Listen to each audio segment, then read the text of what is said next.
अस्सलाम वालेकुम। My name is Khalil Ahmad. आज हमारा मैथ का 8th लेक्चर होगा जिसके अंदर हम 2 टॉपिक्स को कवर करेंगे। हमारा पहला टॉपिक है एज प्रॉब्लम्स और दूसरा टॉपिक होगा ब्लड रिलेशंस।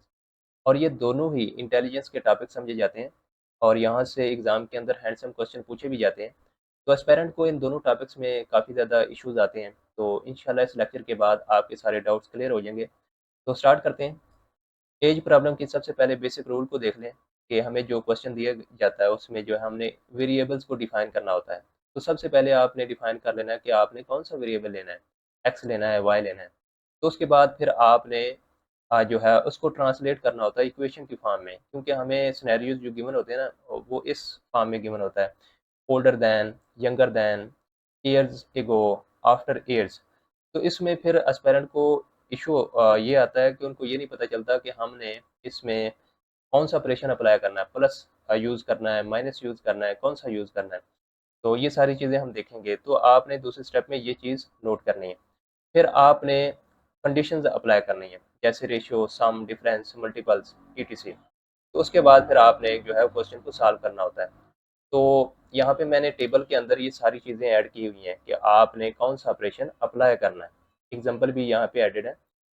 अगर हमारे पास कोई एक पर्सन है, उसका नाम गिवन होता है ए या बी या सी, तो वो कहता है कि उसकी प्रेजेंट एज क्या होगी। उस सेंस में तो हमने उसको सिंपली एक्स ले लेना है। उसमें हमने कोई प्लस माइनस नहीं करना होता। सिंपल, क्योंकि उसने कह दिया कि प्रेजेंट एज ही उसके मतलब हमें गिवन होती है। इशू यहाँ पे आते हैं अगर हमें वो ये कह दे कि उसकी एज जो है वो लेटर ऑन या एगो, older than, less than, etc. इस फॉर्म में फिर हमें इश्यूज आते हैं। इनको आपने बड़े गौर से देखना है कि अगर हमारे पास इस कंडीशन में हो after n years, n mean years हैं, कोई भी हो सकते हैं, 2 साल, 3 साल, 4 साल, आफ्टर का वर्ड हो या लेटर का हो, तो आपने प्लस का वर्ड सॉरी प्लस का ऑपरेशन यूज करना है। यहाँ पे एन क्या है, ईयर्स है। जैसे हमारे पास एग्जांपल के तौर पे हमें कहता है कि एज आफ्टर 5 ईयर्स, मीन के फ्यूचर की बात कर रहे हैं। तो हमारे पास हमने प्रेजेंट के लिए कौन सा जो है ऑपरेशन यूज़ किया, हमने सिंपली एक्स यूज़ किया। अब फ्यूचर के लिए हमने प्रेजेंट से फ्यूचर में जाना है तो हमें क्या करना पड़ेगा, ऐड करना पड़ेगा ना। तो हमने 5 साल को उसमें ऐड कर देना है, आफ्टर या लेटर, अगर हमारे पास इस तरह की वर्डिंग वहाँ पे क्वेश्चन के अंदर होगी।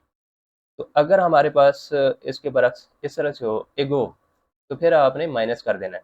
जैसे वो कह दे कि एज 3 ईयर्स एगो, मीन कि हम पास्ट में जा रहे हैं, प्रेजेंट से पास्ट में जाना है, तो आपने उन ईयर्स को प्रेजेंट से माइनस करना है।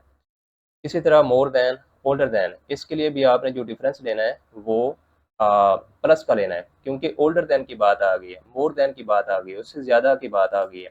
जैसे हम हमारे पास यहाँ पे एग्जांपल है, A is 5 years older than B. Let's suppose हमने ए के लिए एक्स अज्यूम किया हुआ है, यहाँ पे जो अज्यूम किया हुआ है वही मैं लेके चल रहा हूँ, और बी के लिए हमने वाई अज्यूम किया हुआ है। तो हो गया क्या, फिर एक्स जो है वो कह रहा है ए, बेसिकली ए जो है 5 साल बी से बड़ा है। तो ए के लिए हमने एक्स अज्यूम किया हुआ है, इट्स मीन कि एक्स जो है वो वाई से 5 साल बड़ा है, तो हमें क्या करना पड़ेगा, ऐड करना पड़ेगा डिफरेंस को। इसी तरह अगर इसके बरक्स वो कह दे कि लेस देन या यंगर देन है, तो फिर हमने डिफरेंस माइनस में लेना। तो फिर क्या होगा, A is 3 years younger than B, तो उस सेंस में हमने वाई से -3 कर देना है। अगर हमारे पास गुना की फॉर्म में आ जाए इस तरह, तो मीन के 2 गुना, 3 गुना, 4 गुना, फिर आपने उसको मल्टीप्लाई कर देना है। जैसे ये क्वेश्चन है, ए इज ट्वाइस बीज एज, मीन के ए की जो उम्र है वो बी की उम्र से 2 गुना है। तो हम क्या कर देंगे, x is equal to 2 y. B को हमने वाई अज्यूम किया हुआ है, यहाँ पे मैं आपको बता चुका हूँ। उसके बाद देखें रेशियो प्रपोर्शन। इसको आपने सिंपली जो है वो डिवाइड कर देना है, फ्रैक्शन की फॉर्म में लिखना है। जैसे यहाँ पे देखें, A ratio B is equal to 4:5। ये उनकी एजेस हैं, मतलब उनकी एजेस की जो रेशियो है वो है 4 और 5 की। तो हम लिखेंगे x over y is equal to 4/5। इस फॉर्म में हम उसको लिख सकते हैं, डिवीजन के फॉर्म में। Sum of ages, difference of ages, ये बहुत ही आसान है कि अगर हमारे पास दो पर्सन है, उनकी एजेस दी गई हैं और हमें ये कहा जाता है कि उनकी एजेस का सम ये वाला है। ये सिमिलर जो मैं आपको प्रीवियस लेक्चर के अंदर अलजेब्रा के अंदर समझा चुका हूँ ना, वही सारे सिनेरियोज यहाँ पे अप्लाई होंगे। इस वजह से मैंने आपको अलजेब्रा का टॉपिक पहले करवाया है, क्योंकि वो यहाँ पे बहुत ही ज़्यादा अप्लाई होगा। तो इसमें देखें सम है तो आपने सम कर देना, किसके इक्वल है, उसने बता दिया कि 30 के इक्वल है। अगर हमें ये कहा जाए कि उनकी एजेस का डिफरेंस जो है वो 10 के इक्वल है, तो आपने सिंपली उनकी एजेस का डिफरेंस लेके 10 के इक्वल कर देना है, और क्वेश्चन को उस हिसाब से फिर हम सॉल्व करेंगे। तो यहाँ पे कुछ सिनेरियोज हैं, मैं आपको ये करवा देता हूँ, इससे आपको मज़ीद क्लैरिटी आ जाएगी। सिंपल एज कैलकुलेशन, इन तमाम सिनेरियोज के साथ एग्जांपल एडेड है, इससे आपको आसानी से समझ आती जाएगी। पहला सिनेरियो देखें, one person age is more और less than another's by a fix number. Mean कि हमारे पास एक नंबर फिक्स है और हमें ये कहा जा रहा है कि आपने एक पर्सन की दूसरे के लिहाज से एज को फाइंड आउट करना है, मीन कि एक कंपैरिजन करना है। लेकिन हमें सिनेरियो गिवन होगा कि एक पर्सन की दूसरे के लिहाज से जो एज है वो मोर है या लेस है। तो यहाँ पे एग्जांपल देखें, a person is 20 years older than their son. इसका मतलब ये है कि एक पर्सन जो है वो अपने बेटे से 20 साल बड़ा है। गुना की बात नहीं है, बड़े की बात हो रही है। ओल्डर जब भी वर्ड आएगा तो आपने क्या करना है, उसमें एडिशन करनी है। तो अगर ट्वाइस का वर्ड होता तो आपने मल्टीप्लाई करना था, तो इसमें हमने एडिशन करनी है। लेकिन हमें एडिशन किस में करनी है, उसके बेटे की एज में। मीन कि उसके बेटे की जितनी भी एज है उसमें अगर हम 20 साल का इजाफा कर दें तो वो उस पर्सन की एज आ जाएगी। मसला ये है कि हमें यहाँ पे उसके बेटे की एज का भी नहीं पता, तो हम सपोज करें, लेट्स सपोज कि उसके बेटे की एज जो है वो एक्स है। तो अब उस बेटे की एज एक्स के अंदर हम 20 साल का इजाफा कर देंगे, ऐड कर देंगे, तो वो उस पर्सन की एज आ जाएगी। ये है सिंपल सिनेरियो का जो क्वेश्चन आते हैं उस हिसाब से हमने इसको इस तरह से सॉल्व करना है। तो नेक्स्ट देखें सिनेरियो किस तरह का होगा। Sum of ages, total of two और more ages given, express one age in terms of the other. Mean कि हमें दो एजेस का सम गिवन होगा तो हमने एक के लिहाज से दूसरे की एज को फाइंड आउट करना है। तो लेट्स सपोज ये सारी चीज़ें हम जो है प्रीवियस लेक्चर के अंदर कवर कर चुके हैं। तो यहाँ पे मैं आपको एक ओवरव्यू दे रहा हूँ, इस तरह के क्वेश्चन हमने आगे सॉल्व करने हैं। The sum of a father and son's age is 50 years. Mean कि हमें ये कहा जा रहा है कि एक बाप और बेटे की जो एज का सम है वो 50 साल है। तो इस लिहाज से अगर हमसे ये पूछा जाए कि आपने बेटे की एज को फाइंड आउट करना है या फिर बाप की एज को फाइंड आउट करना है, अगर इनमें से दो की वैल्यू हमें गिवन हो तो हम आसानी से फाइंड आउट कर सकते हैं। एक तो हमें ऑलरेडी गिवन है, एक की हमें एज चाहिए, लेकिन हमें सिर्फ सिनेरियो ही देखना है अभी। लेट्स सपोज हमारे पास सन की एज है एक्स और वाई जो है हमारे पास फादर की एज है। तो उनका सम क्या है, 50 साल है। तो लेट्स सपोज हमें चाहिए कि फादर की एज को हम फाइंड आउट करना चाहते हैं, तो हम क्या करेंगे, y इज इक्वल टू 50 माइनस एक्स कर देंगे, एक्स को उधर ले जाएंगे। इसी तरह अगर हमें ये कहा जाए कि आपने सन की एज को फाइंड आउट करना है तो क्या करेंगे, y को उधर ले जाएंगे। इसी तरह नेक्स्ट सिनेरियो है एज डिफरेंस का। तो सेम उसी तरह यह कि जिस तरह हमने ऊपर देखा था कि हमारे पास लेट्स सपोज दो एजेस हैं और उनका डिफरेंस हमें यहाँ पे गिवन है, तो हमने एक के लिहाज से दूसरी को फाइंड आउट करना है, तो उसको क्या करेंगे, इसको उधर ले जाएंगे। अगर हमने y की फाइंड आउट करनी है, अगर x को फाइंड आउट करना है तो y को उधर ले जाएंगे। माइनस है तो माइनस को ख़त्म करने के लिए हमें माइनस के साथ उसको मल्टीप्लाई करना पड़ेगा। तो ये तो बेसिक चीज़ें हैं। आगे नेक्स्ट देखें, रेशियो ऑफ एजेस के मीन कि अगर हमें रेशियो की फॉर्म में गिवन है तो हमने इस फॉर्म में जो है उसको सॉल्व करना है। अगर इनमें से हमें ओरिजिनल जो है उसकी एज भी मिल जाए, जैसे यंगर है उसकी एज हमें मिल जाए एक्स है, एक्स लेट्स सपोज हमारे पास 20 साल है, तो हम क्या करते हैं, जो हमने रेशियो और प्रोपोर्शन का की जो चीज़ें पढ़ी हुई ना प्रीवियस लेक्चर के अंदर, आपने उससे मल्टीप्लाई कर देना है, ऑटोमेटिकली आपके पास दूसरे पर्सन की एज निकल आएगी। इसी तरह फ्यूचर एज का मैंने आपको बताया था कि आपने फ्यूचर को हमेशा प्रेजेंट के साथ के अंदर ऐड करना होता है। जैसे यहाँ पे एग्जांपल देखें, a person will be twice as old as their current age in 10 years. तो ये कह रहा है कि एक पर्सन जो है वो अपनी एज के 10 साल बाद डबल हो जाएगा, मतलब उसकी एज जो है डबल हो जाएगी, तो दो गुना हो जाएगी। तो हमें पहले तो ये फाइंड आउट करना है कि उसकी प्रेजेंट एज क्या है। Present age let's suppose x है, तो 10 साल बाद उसकी एज क्या हो जाएगी, एक्स प्लस 10 हो जाएगी ना, ऐड करेंगे। तो उसमें फिर ये कह रहा है कि 10 साल बाद उसकी एज प्रेजेंट एज के 2 गुना हो जाएगी। तो सिनेरियो हमें पता चल गया, 2 कंडीशन है, एक तो यहाँ से यहाँ तक, दूसरा यहाँ से यहाँ तक। ये हमने पहले निकाल लिया ये वाला, अब ये हमें पता है कि 2x हो जाएगा। अब इसको इक्वल कर देना है, यहाँ पे 2x is equal to x plus 10। ये हमारे पास फ्यूचर है, वो ये कह रहा है कि किसके इक्वल हो जाएगा, 2x के। इसको सॉल्व करेंगे तो आपके पास आंसर आ जाएगा। उसके बाद देखें पास्ट एज, ये भी उसी तरह का, लेकिन इसमें क्या करना पड़ेगा, फ्रंट एज के से उसको माइनस करना पड़ेगा जितने ईयर्स का। वो ये कह रहा है कि एग्जाम्पल में देखें 5 years ago A was twice as old as B, कि 5 साल पहले ए जो है बी से 2 गुना था, मतलब एज में 2 गुना था। तो हमें पहले तो ये फाइंड आउट करना है कि उनकी प्रेजेंट एजेस क्या हैं, चाहे वो फ्यूचर हो चाहे पास्ट हो। आपने हमेशा जो शुरू में एज सपोज करनी है वो प्रेजेंट एजेस में ही करनी है। उसके बाद फिर आपने जो सिनेरियो होगा उसको उसमें माइनस या प्लस है या मल्टीपल है जो भी है वो करते जाना है। तो यहाँ पे हम अज्यूम करते हैं कि हमारे पास ए की जो एज है वो एक्स है और बी की एज वाई है। तो यहाँ पे सिनेरियो देखें, वो कहता है 5 साल पहले, 5 years ago।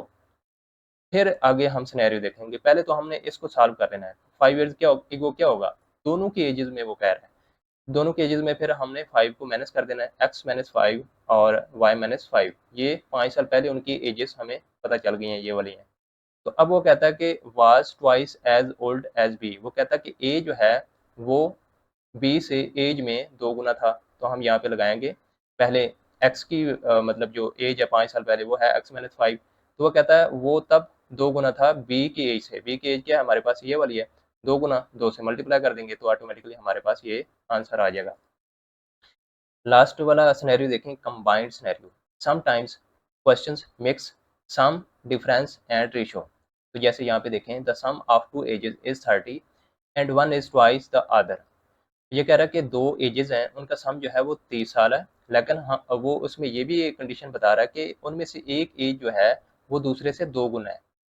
तो हमें तो पहले ये फाइंड आउट करना है कि एक प्रेजेंट एज से दूसरे की एज जो है वो कितनी है। तो इसमें प्रेजेंट की खैर बात नहीं हो रही, वो वैसे एक जेनेरिक बात कर रहा है कि एक जो है वो दूसरे से 2 गुना है। तो यहाँ पे देखें, स्मॉलर की लेट्स सपोज हमारे पास एज है एक्स, तो लार्जर की क्या होगी, ट्वाइस है ना, तो 2x हो जाएगा। ठीक है। अच्छा, अब हमें इसका सिनेरियो किस तरह बनाएंगे, वो कहता है कि सम इन दोनों का, इसका भी और इसका भी, वो कितना है, 30 है। तो x+2x=30। तो इसको सॉल्व करेंगे तो हमारे पास आंसर आ जाएगा।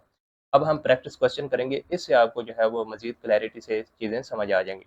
ये पास्ट पेपर से ही ज़्यादातर मैंने क्वेश्चन लिए हुए हैं, यूपीएससी के काफ़ी ज़्यादा जो आपको पता है क्वेश्चन आते रहते हैं। तो इनको सॉल्व करते हैं। क्वेश्चन नंबर 1 देखें, what is Johan's present age if 10 years later his age will be 5 times his age 6 years ago? इस तरह के क्वेश्चन देखने में काफ़ी कॉम्प्लेक्स लगते हैं, लेकिन अगर आप इन क्वेश्चन को ब्रेक कर लें तो ये काफ़ी आसान होते हैं। तो यहाँ पे देखें वो हमसे पूछ क्या रहा है, वो ये कह रहा है कि आपने जोहन की प्रेजेंट एज को फाइंड आउट करना है। उसके बाद उसने एक से ज़्यादा हमें सिनेरियोज दिए हुए हैं। तो यहाँ पे देखें, if 10 years later his age will B 5 times his age 6 years ago। आपने अल्फाज पे गौर कर लेना है कि जो मैंने आपको ऊपर बताए हैं ना, तो इसमें देखें कि ऐसे अल्फाज जिन पे हमने ऑपरेशन अप्लाई करना है। तो एक देखें यहाँ पे लेटर है, उसके बाद देखें विल बी है, फिर टाइम्स है, उसके बाद देखें फिर एगो है। इन पे ऑपरेशन अप्लाई होगा। तो लेटर के लिए हम पता है कि ये फ्यूचर की बात हो रही है, तो फ्यूचर में हम प्रेजेंट एज में उसको ऐड करते हैं। तो आपने क्या करना है, यहाँ पे एडिशन का ऑपरेशन अप्लाई करना है। उसके बाद विल बी है, विल बी यहाँ पे हमें ये बता रहा है कि पहला वाला पार्ट जो है दूसरे पार्ट के इक्वल होगा, विल बी है ना। तो मीन के एक तरह से वो इक्विवेलेंट की बात कर रहा है, बराबर होने की बात कर रहा है, इक्वालिटी की बात कर रहा है। तो हमने यहाँ पे इसको बराबर कर देना है, पहले वाले पार्ट को दूसरे पार्ट से। कितना इक्वल है, वो कहता है कि जब उसकी 6 साल पहले एज थी उसका 5 गुना की इक्वल है। ये वाला पार्ट अगेन पढ़ें, if 10 years later his age will be, मतलब फ्यूचर में 10 साल बाद उसकी जो एज होगी वो उसके जो पहले 6 साल एज थी उसका 5 गुना होगी। ये बात कर रहा है। तो आपने इन सिनेरियोज को यहाँ पे कैलकुलेट कर लेना है। सबसे पहले तो आपने जो उनकी प्रेजेंट एज अज्यूम करनी है, कि हमें पता नहीं है ना, हमने फाइंड आउट करनी है। लेट्स से उसकी एज है एक्स। अब इस पार्ट को हमने जो है एक सिनेरियो बना लेना है, हमें गिवन है उसको हमने मतलब एक सिनेरियो की शेप देनी है, इक्वेशन की शेप देनी है। 10 years लेटर क्या होगा, x+10 हो जाएगा। अब इसको दें 6 years एगो, 6 years एगो, एगो में क्या करते हैं आप, हमेशा माइनस करते हैं। तो इसमें आपने क्या करना है, प्रेजेंट एज से एगो की जो एज है कितनी है, 6 साल। तो 6 साल को आपने प्रेजेंट एज से माइनस किया तो ये हो जाएगा x-6। अब यहाँ पे विल भी है ना, तो विल भी को पहले पार्ट से इक्वल करना है। पहला पार्ट क्या है हमारे पास, x+10 है। और फिर वो किसके इक्वल है, जब उसकी एज 6 साल थी तो उसके 6 साल के कितने गुना के इक्वल है, 5 गुना के। अब ये हमारे पास एक इक्वेशन बन गई है। जब ये इक्वेशन बन गई है ना, तो आप आसानी से सॉल्व कर सकते हैं। अच्छा, आपने एक चीज़ याद रखनी है कि जब भी इस तरह के एक से ज़्यादा टर्म होती हैं ना, तो आपने हमेशा जो है वो गुना जो है टाइम्स जो है वो होल का लेना है। ऐसा नहीं है कि आप सिर्फ एक्स का लेंगे या माइनस 6 का लेंगे, नहीं। आपने पूरी जो हमने इक्वेशन बनाई यहाँ पे उसका लेना है। तो यहाँ पे आप सॉल्व करें x plus 10 is equal to 5x minus 30। X को इधर ले आए, 5x माइनस एक्स। अब 10, 30 को उधर ले आए तो हमारे पास ये प्लस हो जाएगा। इधर हमारे पास 4x हो जाएगा, इधर हमारे पास 40 हो जाएगा, x इज इक्वल टू 10 आ जाएगा। यही इसकी प्रेजेंट एज है। Question number 2, his age after 15 years would be equal to 5 times his age 5 years ago। इसमें भी देखें, आपने अल्फाज पे गौर करना है। आफ्टर का वर्ड है तो आपने यहाँ पे कौन सा ऑपरेशन लगाना है। फ्यूचर की बात हो रही है तो आपने एडिशन का ऑपरेशन लगाना है। उसके बाद देखें वुड बी, उसके बाद उसने खुद इक्वल का वर्ड यूज़ कर दिया है, मतलब हमें यहाँ पे इक्वल का साइन लगाना है। टू 5 टाइम्स, 5 गुना, हिज एज 5 ईयर्स एगो, मतलब 5 साल पहले जो उसकी एज थी उसका 5 गुना जो है वो उसके आ, मतलब फ्यूचर में जो 15 साल की एज होगी उसके इक्वल होगा। तो 5 साल एगो का क्या मतलब है, मीन के 5 साल पहले। इसमें यहाँ पे एगो के लिए आपने ऑपरेशन माइनस का यूज़ करना, मीन उसको आपने माइनस करना है, डिफरेंस लेना है। तो यहाँ पे आप बना लें कि सबसे पहले तो आपने ए की प्रेजेंट एज को जो है वो अज्यूम करना है कि प्रेजेंट एज कितनी है, वो है एक्स। तो उसके बाद देखें ये वाला पार्ट, इसको इक्वल करें, इक्वेशन बनाए इसकी। ये है age after 15 years, present age के 15 साल बाद क्या होगा, उसमें 15 को ऐड कर देना है प्रेजेंट एज में, ये हो जाएगा एक्स प्लस 15। उसके बाद देखें ये वाला ऑपरेशन रहता है, ये वाला पार्ट 5 ईयर्स एगो। इसका क्या मतलब होगा, एज 5 ईयर्स एगो मीन के प्रेजेंट एज से 5 माइनस करना, तो ये हो जाएगा एक्स माइनस 5। ये हमारे पास सिनेरियोज बन गए हैं, हमने इनकी इक्वेशन को डिज़ाइन कर लिया। अब हमने कंडीशन को अप्लाई करना है पूरे को, तो इक्वेशन बनानी है। तो अब आप इक्वेशन को बनाएं।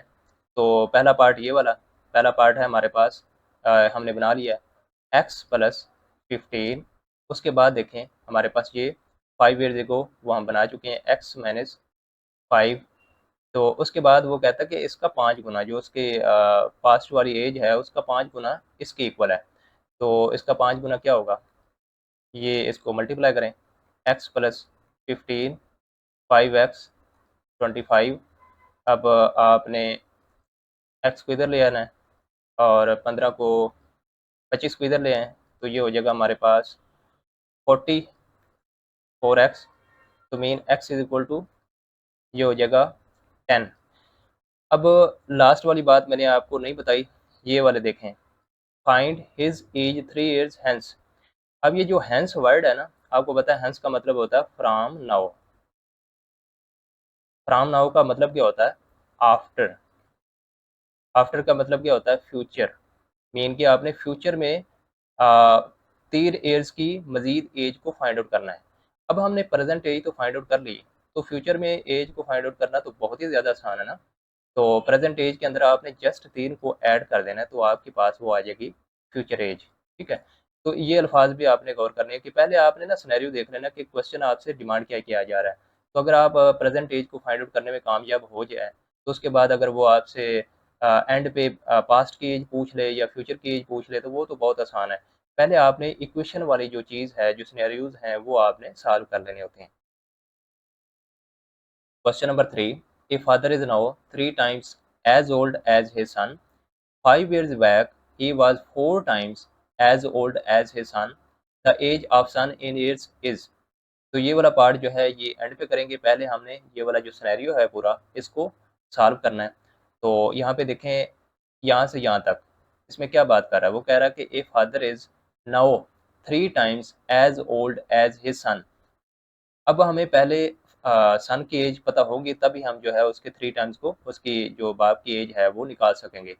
तो हमें सपोज करना पड़ेगा कि बेटे की एज है एक्स, तो बाप की एज क्या होगी, 3 टाइम्स है, 3 गुना की बात कर रहा है। मल्टीप्लाई करेंगे 3 से, ये हो जाएगा 3x, मतलब अपने बेटे की एज से वो 3 गुना बड़ा है। तो ये हमारे पास पहला जो पार्ट है ये हमने सॉल्व कर लिया। अब हम नेक्स्ट चलते हैं। वो कहता है कि 5 ईयर्स बैक, बैक का मतलब क्या होता है, पास्ट में, मीन कि एगो। एगो के लिए हम कौन सा ऑपरेशन यूज़ करेंगे, माइनस का। ही वाज 4 टाइम्स, 4 गुना, times as old as his son. मतलब वो कहता है कि पास्ट में 5 years ago, मतलब 5 साल पहले वो अपने बेटे की एज से 4 गुना बड़ा था, यानी उसका बाप जो है वो अपने बेटे की एज से 4 गुना बड़ा था। तो अब हमने पास्ट वाला सिनेरियो जो है वो सॉल्व करना है। इसको पहले सॉल्व करते हैं 5 years ago को, मतलब 5 साल पहले। अब 5 साल पहले मतलब जितनी बाप की एज कम होगी उतनी ही बेटे की कम होगी, इस हिसाब से नहीं होगी। सिर्फ 5 years को ही हमने देखना है।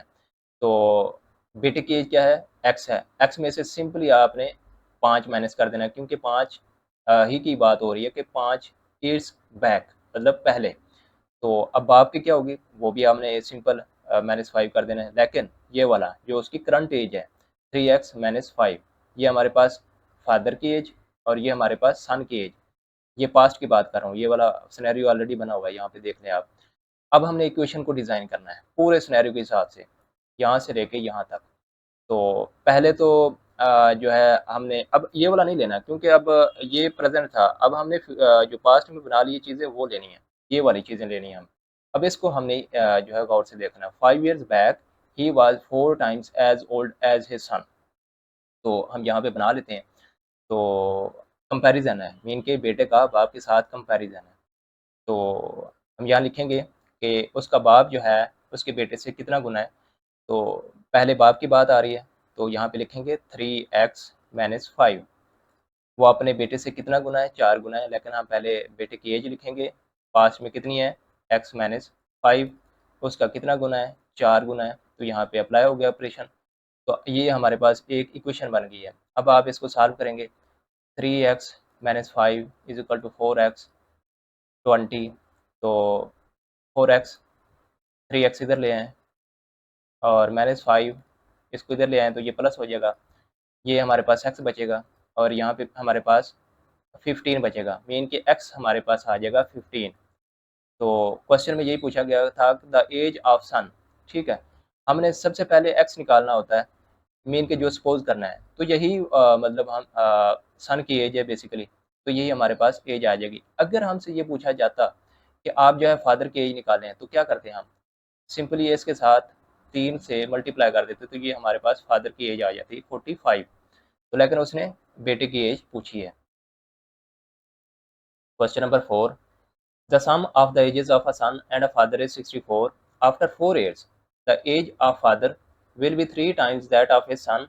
The age of the father is. इसको हमने फाइंड आउट करना है।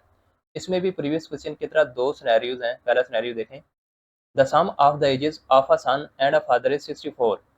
तो लेकिन प्रीवियस क्वेश्चन के अंदर टाइम था, यहाँ पे है सम। तो इसको आपने बड़े अच्छे से अंडरस्टैंड करना है कि जब भी टाइम्स होता है तो उसका जो सिंबल है, जो लेटर है, हम एक ही यूज़ करते हैं। जैसे प्रीवियस क्वेश्चन के अंदर हमने सपोज किया था कि अगर एज एक्स है बेटे की, तो बाप की अगर 3 गुना है, 4 गुना है, तो हम क्या करते हैं, उसको सिंपली उसके साथ मल्टीप्लाई कर देते हैं। लेकिन सम में आप ऐसा नहीं करते। सम में आपने हमेशा दो डिस्टिंक्ट लेटर ही यूज़ करने होते हैं, दो डिस्टिंक्ट आपने सिंबल यूज़ करने होते हैं। अगर आप बिलफ़र्ज़ एक ही सिंबल यूज़ करेंगे, लेट्स से हमें ये कहा जा रहा है कि इनका सम जो है वो 64 है। हम सपोज़ कर लेते हैं कि बाप का जो की एज जो है वो एक्स है और बेटे की एज भी एक्स है। तो इनको सम करेंगे तो ये तो 2x हो जाएगा, 64 हो जाएगा। ये तो बिल्कुल ही मतलब सॉल्व नहीं किया जा सकता ना। तो इस वजह से हमने जब सम करना है तो आपने हमेशा दो डिस्टिंक्ट लेटर यूज़ करने हैं। तो यहाँ पे देखें, मैंने फादर के लिए एफ यूज़ कर लिया है, सन के लिए एस यूज़ कर लिया है। तो पहला सिनेरियो है the sum of the ages of son and father is 64। तो ये वाला हमारे पास सिनेरियो आ गया। ये इक्वेशन नंबर 1 होगी। दूसरा देखें, after 4 years the age of a father will be 3 times that of his son. Previous lecture की तरह ये सॉरी क्वेश्चन की तरह है, लेकिन इसमें फ्यूचर की बात हो रही है, आफ्टर का वर्ड है, तो इसमें हम एडिशन करेंगे। आफ्टर 4 इयर्स दोनों की बात हो रही है, मीन के फादर और जो है सन, उनकी एजेस में 4 साल का इजाफा करना है। तो हम यहाँ पे करेंगे f+4 और s+4। यहाँ पे हमने कर लिया। आगे है age of father will be 3 times, 3 गुना किसके, बेटे की एज के। बेटे की एज क्या है हमारे पास, ये है। तो मीन के हमारे पास जो बाप की एज है वो बेटे की एज से 3 गुना है। तो हम यहाँ पे लिखेंगे बाप की एज, सॉरी यहाँ पे बाप की एज पहले लिखनी है, f+4 इज इक्वल टू तो यहाँ पे लिखेंगे बेटे की एज s प्लस 4 कितनी गुना है, 3 गुना है। हमारे पास ये इक्वेशन बन गई दूसरी। इसको सॉल्व करें, तो जब इसको सॉल्व करेंगे तो आपके पास ये आ जाएगा f plus 4 is equal to 3s plus 12। तो मज़ीद इसको सॉल्व करेंगे तो हमारे पास ये वाला सिनेरियो आ जाएगा। अब ये हमारे पास इक्वेशन नंबर 2 बन जाएगी। तो लेकिन देखिए इसमें हमारे पास जो लेटर्स हैं वो 2 हैं। तो इस तरह के फिर कंडीशन में हमें क्या करना पड़ता है? हमें किसी एक को जो है वो मतलब सेपरेट करना पड़ता है। जैसे इसको इधर ले आएँ, f इज़ इक्वल टू ये हो जाएगा 8 माइनस प्लस इस तरह हो सकता है कि अ, 3s। तो इस तरह कर लें। इसको आपने ये करना है कि इसके अंदर जो है फिर पुट कर, इसको इस तरह कर लें या इसको इस तरह कर लें, आपकी मर्ज़ी है। आपने इसके अंदर पुट करना है इक्वेशन के अंदर, या इसको इस तरह करना चाहते हैं s इज़ इक्वल टू जैसे ये किया हुआ है, ये हो जाएगा s इज़ इक्वल टू या f is equal to 64 minus s। तो आपने इसको इसमें पुट करना है या इसको उसमें पुट करना है, आपकी मर्ज़ी है। तो ये बेसिक अलजेब्रा है, ये आप खुद सॉल्व करेंगे तो आपके पास जो है वो s निकल आएगा बेटे की एज। अगर वो बाप की एज पूछ रहा है तो आपने क्या करना है, सिंपली जो है दोबारा जाना है इक्वेशन में, उसी में उसमें जाके दोबारा पुट कर देंगे, दूसरे की एज आपके पास निकल आएगी। तो यहाँ पे मैं आपको सॉल्व करके नहीं दे रहा, इससे जो है वो टाइम ज़्यादा लग रहा है। तो अब हम जो है क्वेश्चन नंबर 5 देखते हैं। If A is 2 years older than B and B is twice as old as C, if the sum of the ages of A, B and C is 27, then how old is B? तो इसमें हमने B की as को find out करना है। तो इसमें देखें वो हमें ये कह रहा है कि A जो है वो B से 2 साल बड़ा है और B जो है वो C से 2 गुना बड़ा है। यहाँ पे 2 साल की एडिशन होगी।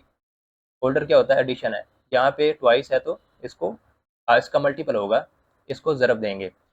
तो इस तरह के क्वेश्चन के अंदर जिसमें एक या 2 से ज़्यादा जो है पर्सन या नंबर एक दूसरे से कंपेयर हो रहे होते हैं, तो उसमें फिर हमने ये देखना होता है कि हमने सपोज़ किसको करना है। तो इसमें देखें ए जो है वो बी से कंपेयर किया जा रहा है, बी जो है वो सी से है, लेकिन सी किसी से कंपेयर नहीं किया जा रहा। तो आपने ऐसा नंबर लेना होता है जो किसी से कंपेयर नहीं किया जा रहा, तो उसको आपने सपोज़ कर लेना है। तो इसको हम सपोज़ करेंगे सी इज़ इक्वल टू एक्स। तो अब हम सी को हमने सपोज कर लिया कि सी इज इक्वल टू एक्स। अब हम देखेंगे कि रिवर्स में जाएंगे कि बी जो है वो सी से कितना मतलब गुना है या उसका कंपैरिजन क्या है। वो है B 2 times as old as C, ठीक है, मतलब ट्वाइस है। तो बी को हमने कर देना है 2x, मतलब सी एक्स है तो बी क्या हो जाएगा, 2 टाइम्स उसका हो जाएगा 2x। अब हमने ए की तरफ आना है। ए जो है बी से कंपैरिजन किया जा रहा है उसका कि ए जो है वो बी से 2 साल बड़ा है। गुना की बात नहीं हो रही, बड़े की बात हो रही है। A is equal to 2x plus 2 हो जाएगा। मतलब ये बी है ना, बी के अंदर हमने 2 का इजाफा कर देना, तो ये हो जाएगा 2x प्लस 2। अब इनका सम जो है वो कहता है 27 है, मतलब ए बी और सी जो है वो 27 के इक्वल है। अब इनकी जगह हमने वैल्यूज को पुट कर देना है। यहाँ पे x, यहाँ पे 2x, यहाँ पे 2x plus 2 is equal to 27। जब इसको सॉल्व करेंगे तो हमारे पास x आ जाएगा 5। तो ये जो x की वैल्यू है ये किसकी है, c की। हमारे पास c की वैल्यू अभी आई है, लेकिन हमें जो है वो c की वैल्यू हमसे नहीं पूछी गई।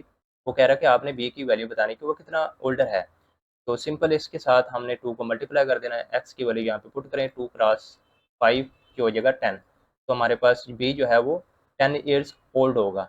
तो ये इसका आंसर। अगर c की पूछी जाए तो आपने सिंपल इसके अंदर जो है ये 10 निकल आई है ना, तो 2 ऐड कर देंगे, जो हो जाएगा 12।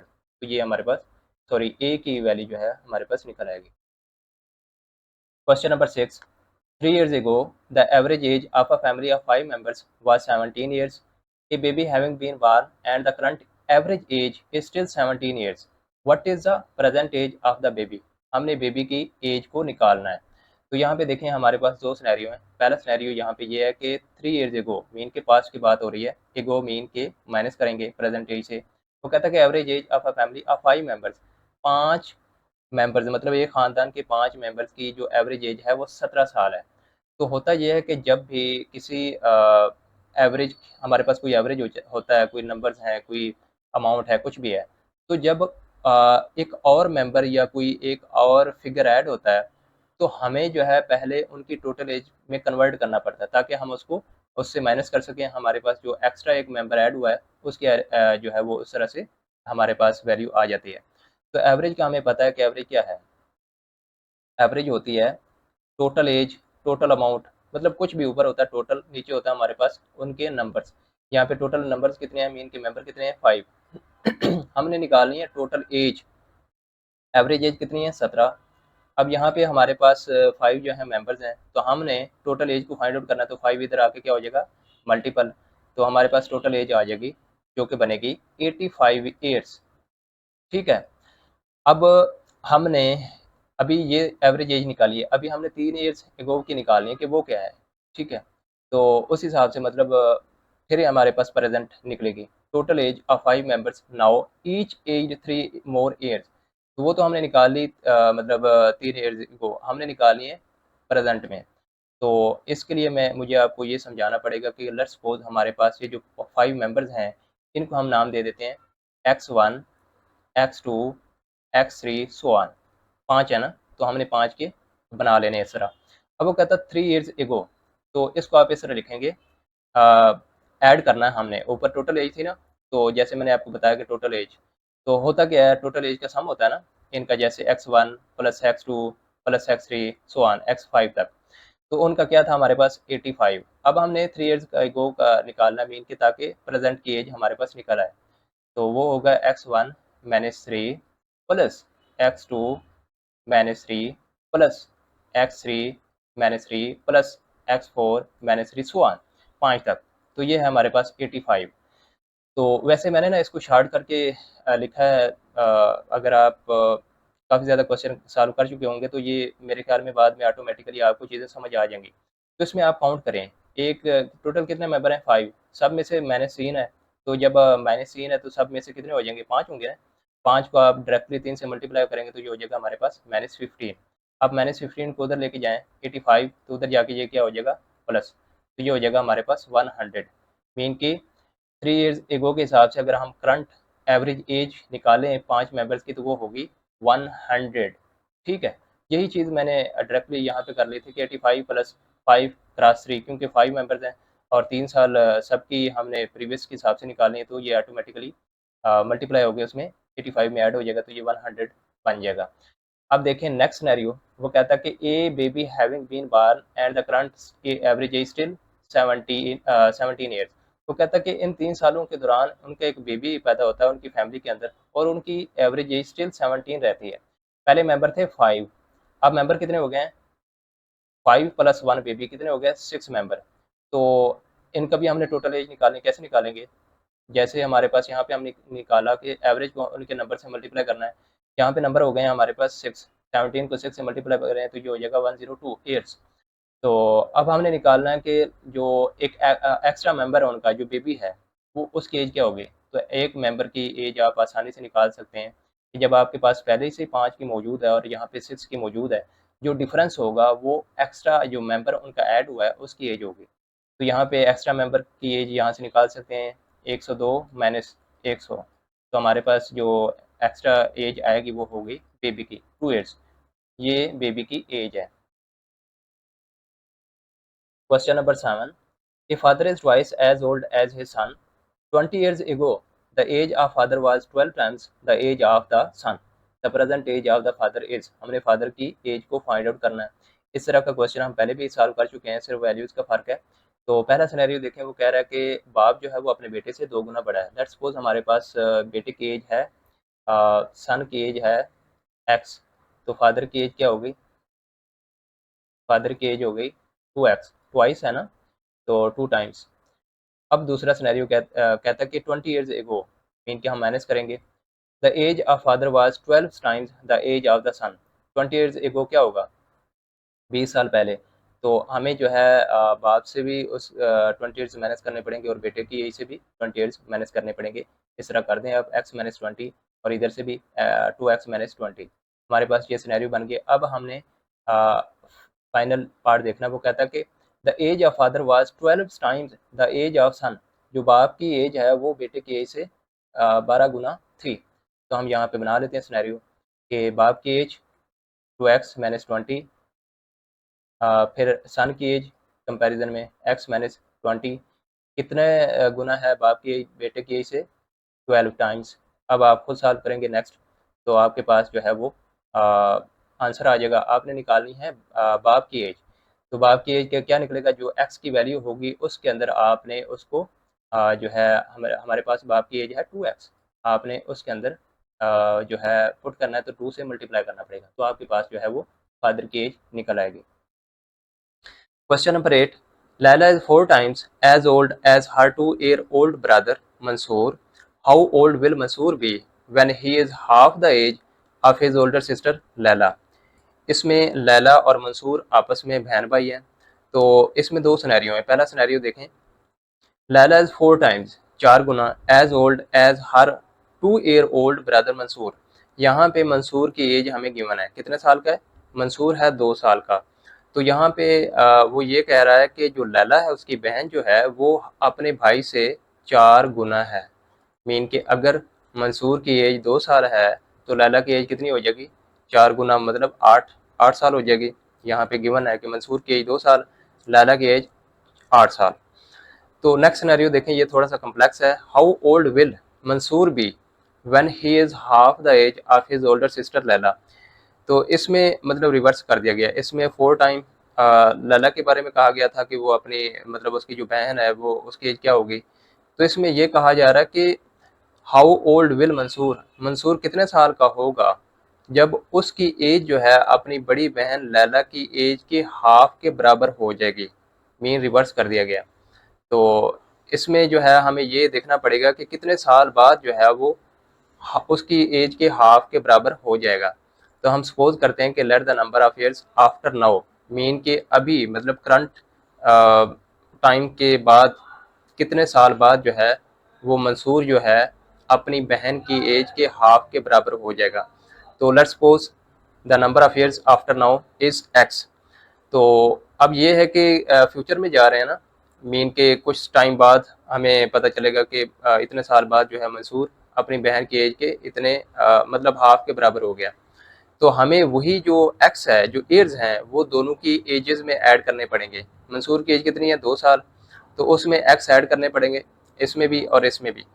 लैला की एज हो जाएगी 8 + x और मंसूर की एज हो जाएगी 2 + x।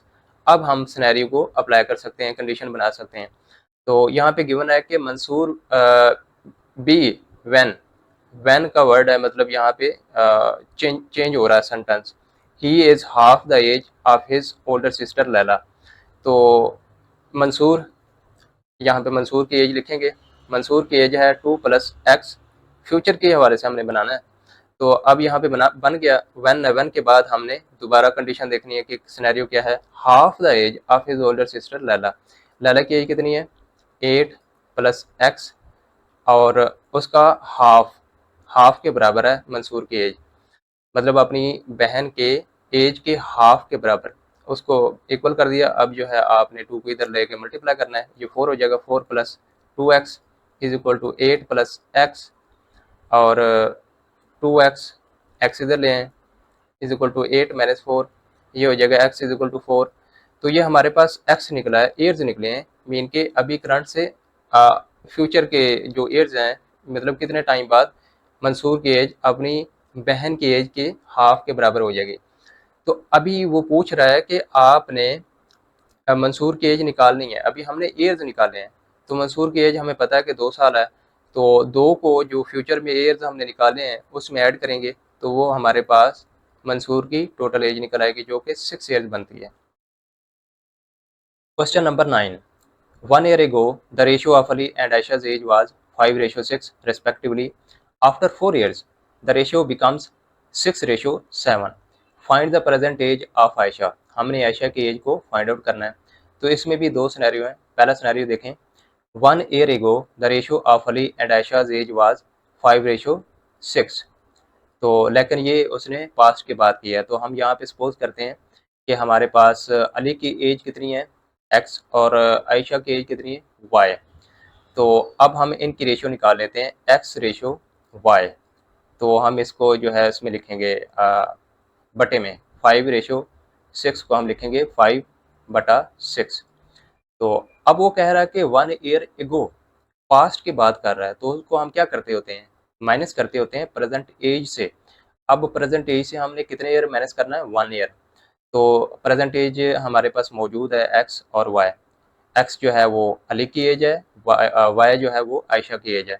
तो हमने दोनों की एजेस से -1 करना है, एक ईयर को माइनस कर देना है। तो यहाँ पे ऑलरेडी हुआ हुआ है x-1 और y-1, उसका मिला के जो है हमारे पास ये रेशो आई है। अभी मैंने ये हाफ किया था यहाँ से, तो कंप्लीट जो है इसके साथ ये रेशो बनती है। तो हमारे पास x-1 divided by y-1 is equal to 5:6, 5/6। तो ये हम इसको सॉल्व करेंगे तो हमारे पास ये इक्वेशन बन जाएगी एक। ठीक है, आप खुद इसको सॉल्व कर सकते हैं, आसान है। उसके बाद देखें दूसरा scenario, after 4 years the ratio becomes 6:7। After का वर्ड है, मीन के फ्यूचर की बात हो रही है, इसमें हमने प्लस करना है। किस में प्लस करना है? जो उनकी प्रेजेंट एज है। अच्छा, यहाँ पे आप कंफ्यूज ना हो सकता है कि आप में से कुछ एस्पेरेंट इनमें ऐड करना शुरू कर दें। नहीं, आपने प्रेजेंट एज में ही उनको ऐड करना है, क्योंकि रेफरेंस पॉइंट हमारा प्रेजेंट एज ही होता है। अगर पास्ट में जाना है तो हमने इसी से मैनेज करना है, अगर फ्यूचर में जाना है तो इन्हीं में ही ऐड करना होता है। तो यहाँ पे देखें वो कहता है कि after 4 years the ratio becomes 6:7। तो यहाँ पे देखें हमारे पास ऑलरेडी रेशियो मैंने बताई हुई थी कि x over y is equal to 6/7। Ratio भी कहते हैं, ओवर भी कहते हैं, बटा भी कह रहे हैं, जिसमें आपको आसानी लगती है। यहाँ पे देखें x+4 दोनों में हम ऐड करेंगे, क्योंकि दोनों की बात हो रही है कि 4 साल बाद दोनों की जो रेशियो बन जाएगी 6:7 होगी। इसमें भी 4 ऐड किया, इसमें भी 4 ऐड किया, तो रेशियो बन गई 6/7। तो इसको भी हमने सॉल्व किया, तो हमारे पास जो दूसरी इक्वेशन बनेगी वो बनेगी ये वाली, 7x-6y = -4। तो आपको पता है कि जब इस तरह की दो इक्वेशन बन जाती हैं तो हम उनको अलजेब्रिक एक्सप्रेशन से उनको एडिशन और सब्सट्रैक्शन से सॉल्व कर सकते हैं। तो यहाँ पे आप देखें हमारे पास पहली इक्वेशन है 6x-5y = 1। ये हमारे पास पहली इक्वेशन। दूसरी इक्वेशन देखें 7x-6y = ये हमारे पास इक्वेशन नंबर 2 है। तो इसमें हमारे पास कोफिशिएंट जो है वो इक्वल नहीं है। इस वेरिएबल का एक्स के वेरिएबल के जो कोफिशिएंट है वो डिफरेंट है, वाई के वेरिएबल के जो कोफिशिएंट है वो भी डिफरेंट है। हम इनको ना तो प्लस कर सकते हैं ना माइनस कर सकते हैं। यहाँ पे एक मेथड होता है, उस तरह भी आप कर सकते हैं, लेकिन इससे आसान मेथड ये है कि आप ऐसे करें कि किसी एक वेरिएबल के जो कोफिशिएंट हैं उनको बराबर कर लें। तो उसमें अगर हम बिलफर्ज वाई के कोफिशिएंट को बराबर करना चाहते हैं तो आपका इसमें मेथड ये होता है कि आप इनको अल्टरनेटिव वे में मल्टीप्लाई करें। अगर यहाँ पे 6 है तो आपने इस पूरे एक्सप्रेशन को 6 से मल्टीप्लाई कर देना है। अगर यहाँ पे वाई के साथ जो कोफिशिएंट है उसको पकड़ के यहाँ पे दूसरे जो नीचे वाला हमारे पास एक्सप्रेशन होता है उससे मल्टीप्लाई कर देना होता है। तो इससे आपके कोफिशिएंट बराबर हो जाते हैं। तो यहाँ पे हम मल्टीप्लाई करते हैं इसको 6 से। ये हमारे पूरे पूरे से करना है आपने। तो 6 से मल्टीप्लाई करें पहली इक्वेशन के साथ, ये 36 हो जाएगा। 36x माइनस 6 × 5 ये हो जाएगा हमारे पास 30y, आगे हो जाएगा हमारे पास 6। ये हमारे पास इक्वेशन नंबर 1। अब दूसरे को करें, ये हमारे पास 35x और यहाँ पे माइनस, इसको भी मल्टीप्लाई करें 5 से, ये हो जाएगा 30y। नेक्स्ट -4 है तो ये हो जाएगा -20। ये क्वेश्चन नंबर 2। अब यहाँ पे देखें, ये भी माइनस का, ये भी माइनस का है। तो अगर हमने इनको कट करना है तो हमें इनके जो हम इनके ऑपरेशंस हैं इनको मतलब ख़त्म करना पड़ेगा। तो हम यहाँ पे माइनस करते हैं। माइनस करना तो सारे के साथ माइनस करना पड़ेगा। यहाँ पे माइनस करेंगे, यहाँ पे माइनस करेंगे तो माइनस माइनस प्लस हो जाएगा। यहाँ पे माइनस से माइनस माइनस प्लस हो जाएगा। तो ये माइनस प्लस कैंसिल हो जाएगा। तो यहाँ पे हमारे पास माइनस का, ये प्लस का है, तो x इज इक्वल टू यहाँ पे 20 + 6 26। हमारे पास x की वैल्यू यहाँ पे आ गई है, कितनी है? x is equal to 26। अब होता यह है कि जब आपके पास किसी एक वेरिएबल की वैल्यू आ जाती है तो आप दूसरे की निकाल सकते हैं किसी भी इक्वेशन में पुट करके। आप इसमें कर सकते हैं पुट, इसमें भी पुट कर सकते हैं। हम इसमें पुट करते हैं। हमारे पास यहाँ पे इक्वेशन है 6x-5y = 1।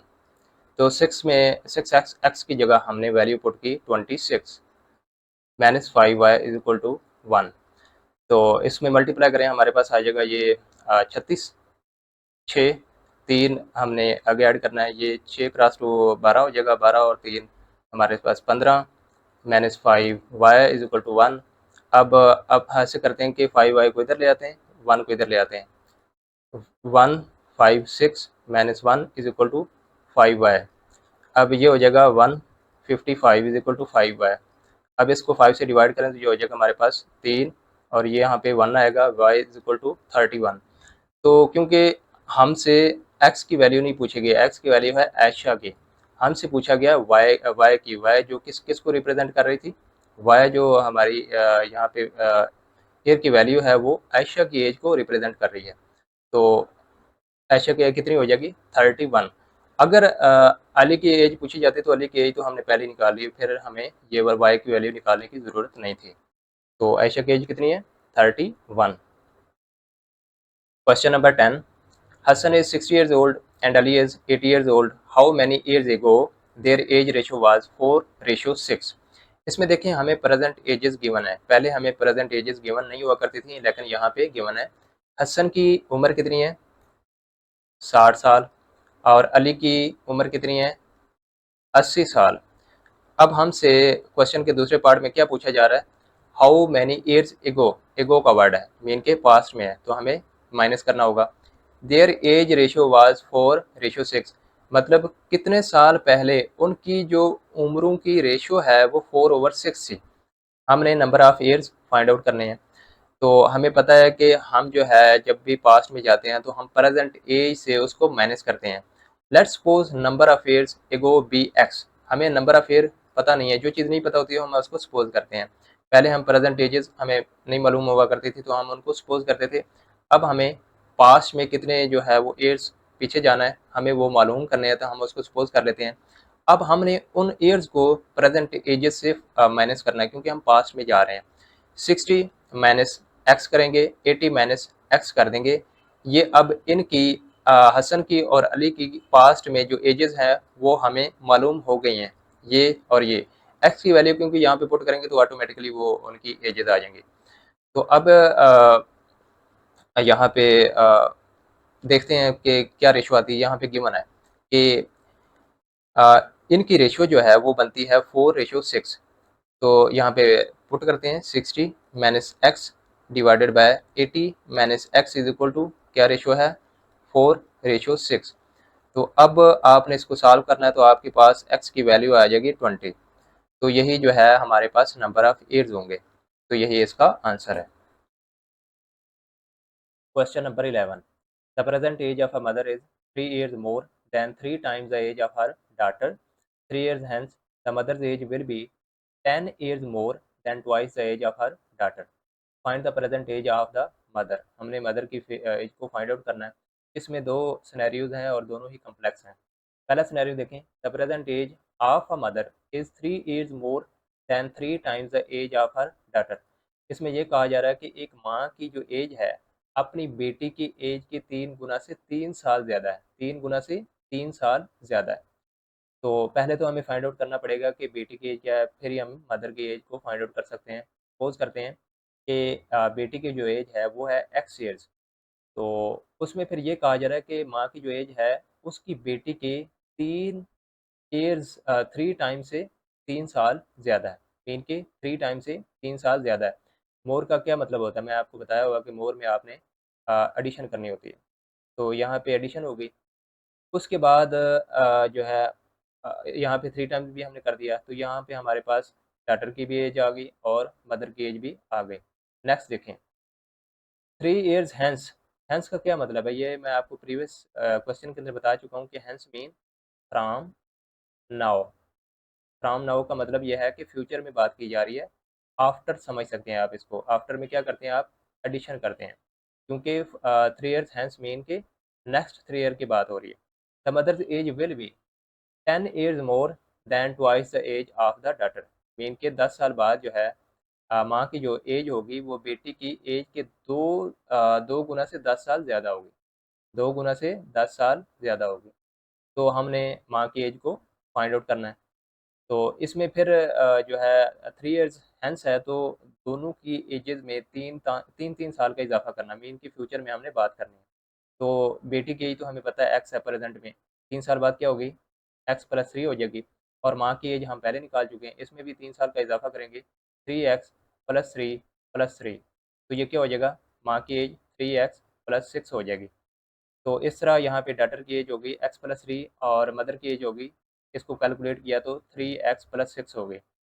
अब हमने कंडीशन को अप्लाई करना है, फाइनल कंडीशन जो है विल बी का मतलब है कि यहाँ पे इक्वल का साइन आएगा, माँ की एज जो है वो 10 साल प्लस उसकी जो ट्वाइस एज है बेटी की उसकी इक्वल होगी। तो बहुत आसान है, यहाँ पे हम पुट करेंगे माँ की एज हमारे पास यहाँ पे मौजूद है 3x plus 6 is equal to. अब यहाँ पे हमने देखना है कि इसमें ये कहा जा रहा है कि बेटी की जो एज है, यहाँ पे पहले बेटी की एज लिख लेते हैं। बेटी की एज हमने यहाँ पे निकाल ली है x प्लस 3। अब उसके ट्वाइस ट्वाइस बना लें इसका, उसके ट्वाइस से 10 साल ज़्यादा है, मोर में क्या करते हैं आप एडिशन करते हैं। तो ये आपके पास एक इक्वेशन बन गई है। अब आप आसानी से इसको सॉल्व कर सकते हैं।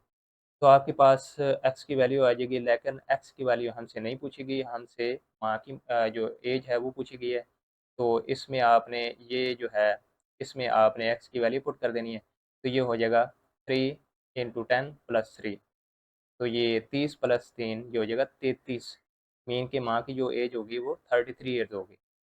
तो मैंने काफ़ी ज़्यादा आपको क्वेश्चन करवा दिए हैं और इसमें मैंने ज़्यादातर जो कॉम्प्लेक्स क्वेश्चन थे वही उठाए हैं, ताकि आपको मैक्सिमम जो है जो आइडिया हो सके कि किस तरह के क्वेश्चन आते हैं। और ये सारे पास पेपर हैं, अब ये ना समझें कि इससे इजी जो है वो आ सकते हैं, इससे इजी आ सकते हैं लेकिन इस तरह के क्वेश्चन आते हैं। ये मैंने पीपीएससी के जो पास पेपर हैं वहाँ से ज़्यादातर लिए हैं। तो ये दो प्रैक्टिस क्वेश्चन हैं, ये आप खुद करें। उसके बाद हमारा एक और इम्पोर्टेंट टॉपिक है ब्लड रिलेशंस। ये उससे भी ज़्यादा जो है वो कह सकते हैं कि टफ समझा जाता है। इसको तो प्योर इंटेलिजेंस के क्वेश्चंस में ऐड किया जाता है। इसको अब जो है हम अंडरस्टैंड करेंगे। ब्लड रिलेशंस ये एक इंटेलिजेंस का टॉपिक है। यहाँ से एग्जामिनर काफ़ी ज़्यादा क्वेश्चन ले लेता है। ब्लड रिलेशन बेसिकली खूनी रिश्तों को कहा जाता है। यहाँ पे देखें, any relationship by birth, family और marriage is a blood relation. तो इनमें काफ़ी ज़्यादा ऐसे खूनी रिश्ते होते हैं जो कि एस्पायरेंट को पता नहीं होते, लेकिन ये एग्ज़ाम में पूछे जाते हैं, तो इनका पता होना चाहिए। यहाँ पे मैंने तमाम रिलेशंस को एक टेबल में ऐड किया हुआ है। तो इनमें काफ़ी ज़्यादा आसान भी है। यहाँ पे देखें, जैसे father the son, mother the son, ये ब्रदर होता है। इसी तरह father the daughter, mother the daughter, ये सिस्टर होती है। मदर द ब्रदर ये होता है maternal uncle. Father the brother ये होता है पैटर्नल अंकल। इसमें देखें यहाँ पे मैटरनल और पैटर्नल, इसको आपने अंडरस्टैंड करना है, ये आगे भी यूज़ होगा। जो रिलेशन माँ की निस्बत से होते हैं ना, जो रिश्ते माँ की निस्बत से होते हैं उनको कहते हैं मैटरनल, और जो रिलेशंस बाप की तरफ से होते हैं उनको कहते हैं मैटरनल।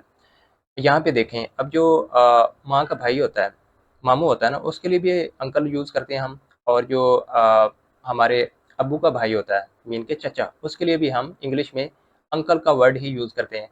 लेकिन क्वेश्चन के अंदर एग्जैक्टली जो है वो पूछा जाता है कि वो कौन सा अंकल है, मैटरनल अंकल है या पैटर्नल। तो इनकी पहचान बहुत ज़रूरी है।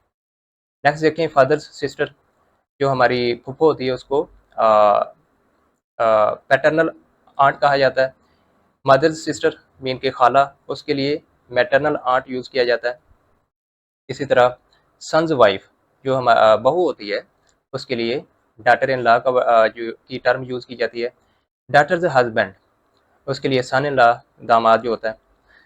सिस्टर्स हस्बैंड, बहनोई, brother in law. Brother's wife, sister in law. Husband brother, wife brother, उसके लिए ब्रदर इन लॉ। मीन की काफ़ी जगह पे जो इनके रिलेशन होते हैं वो सेम ही होते हैं, लेकिन हमारे उर्दू के अंदर जो टर्म्स होती हैं वो तो डिफरेंट होती हैं। Husband sister, wife sister, sister in law, husband father, wife father, ससुर जिसको कहते हैं फादर इन लॉ कहा जाएगा। हस्बैंड मदर, वाइफ मदर, सास, उसके लिए मदर इन लॉ का की टर्म यूज़ की जाती है। Brother son, sister son, nephew, brother daughter, sister daughter, niece. तो ये रिलेशंस हैं, इनको आपने जो है अच्छे से अंडरस्टैंड करना है। उसके बाद देखें, uncle's daughter, aunt's daughter, cousin, uncle's son, aunt's son, इसके लिए भी कज़न। तो फादर्स फादर मीन के बाप का बाप क्या होगा, पैटर्नल ग्रैंडफादर। वैसे तो हम सिर्फ इसके लिए ग्रैंडफादर का वर्ड यूज़ करते हैं, लेकिन कौन सा, क्या वो दादा है या नाना, क्योंकि दोनों के लिए ही ग्रैंडफादर का वर्ड यूज़ किया जाता है। अगर वो बाप का बाप है, मीन के अबू के मतलब वो फादर हैं, तो उसके लिए हम पैटर्नल, पैटर्नल मैं पहले बता चुका हूँ कि वो बाप की निस्बत से रिलेशन में जो चीज़ होती है, जो रिलेशन होता है उसको पैटर्नल के सेंस में बयान किया जाता है। इसी तरह मदर्स फादर, उसके लिए maternal grandfather, father's mother paternal grand mother, mother's mother paternal grand mother. Next father of grandfather, father of grand mother, great grandfather, खैर इतना कम्प्लेक्स नहीं आएगा। इसी तरह mother of grandfather, mother of grand mother, उसके लिए ग्रेट ग्रैंड मदर का word use किया जाता है। Symbol used in blood relation problems, इस फाइल के अंदर मैंने जो ब्लड रिलेशन के क्वेश्चंस को ऐड किया है उनको सॉल्व करने के लिए मैंने काफ़ी ज़्यादा सिंबल्स का यूज़ किया है। तो ये जो सिंबल्स हैं ये कोई यूनिवर्सल नहीं है, मीन कि हर जगह इनका यूजेज ये नहीं होगा। सिर्फ ये मैंने अपनी ट्रिक्स के लिए क्वेश्चन को आसानी से सॉल्व करने के लिए इनका यूज़ किया है। तो यहाँ पे मैं आपको बता देता हूँ कि इनका यूज़ कैसे करना है। तो ये वाला जो सिंबल है ना वर्टिकल, ये पेरेंट और चाइल्ड के रिलेशनशिप के लिए हम यूज़ करेंगे। जो पेरेंट होते हैं, जो वो हमसे बड़े होते हैं, तो उनकी पोजीशन जो होती है वो ऊपर होती है, हम उनको ऊपर रखेंगे इस तरह, और उनके नीचे जो कोई भी रिलेशन होगा जैसे चाइल्ड, वो नीचे होगा। तो मीन के पेरेंट और चाइल्ड के रिलेशन को हम इस तरह रिप्रेजेंट करेंगे, इससे आसानी से आप जो है वो क्वेश्चन को शॉर्ट करके समझ सकते हैं। ये जो रिलेशन है ये सिबलिंग्स के लिए, सिबलिंग्स क्योंकि एक ही जनरेशन में होते हैं, उनका जो स्टेटस होता है वो इक्वल होता है, तो उसके लिए मैंने ये हॉरिजॉन्टल सिंबल यूज़ किया है। इस तरह मैरिड कपल जो हैं उनके लिए ये वाला सिंबल है करली, ये यूज़ करेंगे। जैसे अगर इस तरह सिंबल लगा होगा तो आपने आसानी से समझ जाना है कि अली और आयशा की आपस में शादी है, ये कपल है, मैरिड है। इसी तरह बाज़ दफ़ा ऐसा होता है कि हमें सिर्फ लेटर गिवन होते हैं, जैसे ए, बी, सी, और हमें ये गिवन होता है कि ए जो है बी के साथ उसका क्या रिलेशन है, बी का सी के साथ क्या होता है। तो उस टाइम पे हमें जेंडर का पता होना चाहिए। तो सम टाइम 3-4 जब वो रिलेशंस होते हैं तो हमें भूल जाता है कि ए का क्या जेंडर है, बी का क्या है। तो हमें जो गिवन होता है हम ऊपर प्लस लगा देंगे या माइनस। प्लस का मतलब ये होगा कि वो जो पर्सन है, बेसिकली तो उसको नाम दिया गया होता है ना ए, बी, सी, वो मेल है या फीमेल है। तो ये आपने याद रख लेने हैं, ज़्यादा नहीं है, 3-4 ही सिंबल हैं, तो इनका हम काफ़ी ज़्यादा यूज़ करेंगे। जो हमारे पास रिलेशंस होते हैं ना, ज़्यादातर क्वेश्चन आते हैं, वो 3 जनरेशन के होते हैं। एक वो वाली जनरेशन जो हमसे बड़ी होती है, जैसे हमारे माँ-बाप हो गए, दादा-दादी हो गए, ये हो गए। एक ये वो होते हैं जो हमारे इक्वल होते हैं, हमारी जनरेशन के होते हैं, जैसे हम हैं, हमारे बहन-भाई हैं, हमारे कज़िन्स हैं, वो हो गए। एक वो होते हैं जो हमसे छोटे होते हैं, जैसे नेफ्यू, नीस, सन, डॉटर, ये हो गए। मीन के 3 जो है वो जनरेशंस होती हैं। तो अभी जो है हम प्रैक्टिस क्वेश्चन देखते हैं, तो इससे आपको जो है वो आसानी से चीज़ें समझ आएँगी। अब हमने वही जो ऊपर चीज़ें हमने पढ़ी हैं, उनका यूज़ करेंगे। क्वेश्चन नंबर 1 देखें। If A is the brother of B, C is the sister of B and B is the father of D, how is D related to A? तो पहला रिलेशन देखें, A is the brother of B. तो जैसे मैंने आपको symbol बताए हैं वो वाले आपने यूज़ करने हैं, क्योंकि ये सिबलिंग्स हैं, तो इनके लिए आपने ये हॉरिजॉन्टल सिंबल यूज़ करना है। ए ब्रदर है बी का, हमें ए का तो पता है, ए क्या है, बी का ब्रदर है। ब्रदर के कौन होता है, मेल होता है ना, तो हमने यहाँ पे सिंबल प्लस यूज़ करना है। बी का अभी तक हमें पता नहीं है कि बी जो है वो मेल है या फीमेल है। सी नेक्स्ट देखें, C is the sister of B, C यहाँ लगाएंगे, is the sister of B, mean के ये भी आपस में सिबलिंग्स हैं। लेकिन सी का हमें पता चल गया है सिस्टर है, तो मीन के ये फीमेल है। बी का अभी तक भी हमें नहीं पता चला, क्योंकि सिस्टर है तो ये ब्रदर भी हो सकता है, ये सिस्टर भी हो सकती है, क्योंकि सिर्फ उसने ये बताया कि सी जो है बी की सिस्टर है। अब नेक्स्ट देखें, B is the father of D, B जो है डी का फादर है। यहाँ पे हमें पता चल गया इसका जेंडर, फादर क्या होता है, मेल होता है। तो किसका फादर है, डी का। तो मैंने आपको बताया था कि फादर और चाइल्ड के दरमियान जो रिलेशन होता है वो वर्टिकल आपने सिंबल यूज़ करना है। तो इस तरह आप सिंबल यूज़ करेंगे और यहाँ पे लगाएंगे, पुट करेंगे डी। तो डी का हमें नहीं पता जेंडर क्या है। How is D related to A, D जो है उसका ए से क्या रिलेशन है। यहाँ पे एस्पेरेंट को बहुत ज़्यादा कन्फ्यूजन होती है। आपने जहाँ पे टू लगा होता है ना, आपने टू का सिंबल इस तरह यूज़ कर देना है। अगर तो पूछा जाता ए का डी से, तो फिर ए पहले होना था। यहाँ पे पूछा जा रहा है डी का ए से क्या रिलेशन है, यहाँ पे आप एस्पायरेंट बहुत ज़्यादा मार्क खाते हैं। तो आपने जो पहला मतलब लेटर है ना या पहला नेम है, उसको दूसरे की निस्बत से मतलब रिकॉग्नाइज़ करना है। तो यहाँ पे देखें डी का ए से क्या रिलेशन है, ठीक है? तो यहाँ पे देखें हमारे पास ये आपस में क्या हुए, ये भी मेल है, ये भी मेल है, ये आपस में सिबलिंग है, ये भी भाई है, ये आपस में भाई हैं। तो अब बी का जो बेटा है या बेटी है, हमें ये जेंडर नहीं पता चला अभी तक, मेल है या फीमेल है। तो हम सपोज़ करते हैं कि ये मेल है, ये दोनों हैं। तो अब जो चचा के मतलब ये चचा हुआ और ये उसके क्या हुए, नेफ्यू या नीस होंगे, भतीजा या भतीजी। तो रिलेशन क्या आएगा, नेफ्यू या नीस, यही इसका आंसर है। अब यहाँ पे देखें, क्वेश्चन को देखें तो मतलब बड़ा मुश्किल लगता है कि ये पता नहीं कैसे सॉल्व होगा। आपने जब इसको इस फॉर्मेट में सॉल्व करना है तो बहुत ही ज़्यादा आसान हो जाता है। मैं जितने भी आपको क्वेश्चन करवाऊंगा तो आपको फील होगा कि ये जो ट्रिक है ना ये बड़ी आसान है। Question number 2. If A is the sister of B, B is the daughter of C, and C is the wife of D, how is D related to A? यहाँ पे डायग्राम बनाएं। A is the sister of B. A जो है B की sister है, mean के आपस में सिबलिंग है। A का हमें पता चल गया क्योंकि A जो है सिस्टर है, तो ये फीमेल है। B का अभी तक हमें नहीं पता चला, B ब्रदर भी हो सकता है, सिस्टर भी हो सकती है। B is the daughter of C. यहाँ पे हमें पता चल गया कि B जो है डाटर है, डाटर क्या होती है, फीमेल। किसकी डाटर है, C की। हम इसको इस तरह वर्टिकल बनाएंगे क्योंकि सी जो है इसकी बी डाटर है। तो सी का भी नहीं पता है हमें कि वो मेल है या फीमेल है। नेक्स्ट देखें, C is the wife of D. यहाँ पे हमें पता चल गया कि सी जो है वो फीमेल है, वाइफ ऑफ डी। तो जो कपल होते हैं उनके लिए मैंने आपको बताया था ये वाला सिंबल यूज़ करना है आपने। वो आप कोई भी सिंबल यूज़ कर लें, आपकी मर्ज़ी है, लेकिन आपने कंसिस्टेंटली वही वाला सिंबल यूज़ करना है और याद कर लेना है ताकि वो एग्ज़ाम में आप कंफ्यूज ना हो। अब डी, डी को यहाँ पुट करें। डी की वाइफ है तो डी क्या होगा, मेल होगा। तो अब क्वेश्चन है कि D, how is D related to A. D का ए से क्या रिलेशन है। तो यहाँ पे देखें ए और बी आपस में दोनों सिबलिंग्स हैं। तो ये भी फीमेल है, ये भी फीमेल है, ये आपस में क्या हुई, सिस्टर्स हुई। ये आपस में कपल हैं, मियाँ बीवी हैं। तो मीन के ये इनके पेरेंट हैं। तो डी का ए से क्या रिलेशन होगा, फादर होगा ना। कितना आसान है। अगर आप वैसे मतलब देखेंगे तो आपको शायद अ, कभी ये हल ही नहीं होगा, बड़ा मुश्किल हो जाता है। Question number 3, if A is the husband of B and B is the mother of C and C is the wife of D, how is A related to D. तो यहाँ पे रिलेशन बनाएं, A is the husband of B. तो यहाँ पे relation बनाते हैं, ए जो है बी का हस्बैंड है, तो मीन आपस में कपल है। तो ए हस्बैंड है तो ये मेल होगा, बी वाइफ होगी तो ये फीमेल। अब नेक्स्ट देखें, B is the mother of C. B जो है वो सी की माँ है। अब यहाँ पे चाइल्ड को हम नीचे रखते हैं। चाइल्ड कौन सा है, सी।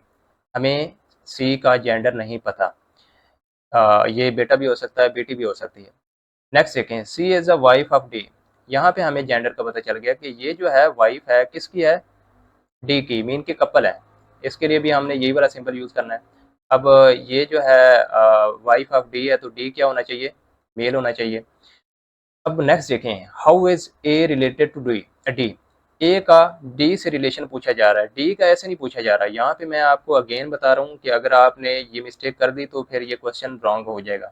आपने हमेशा पहले का दूसरे से रिलेशन देखना होता है। जहाँ पे टू लगा होता है ना, ये बहुत इंपॉर्टेंट किरदार अदा करता है। आपने ये देख लेना है कि टू किन के दरमियान है। तो आपने हमेशा पहले का दूसरे से रिलेशन देखना होता है।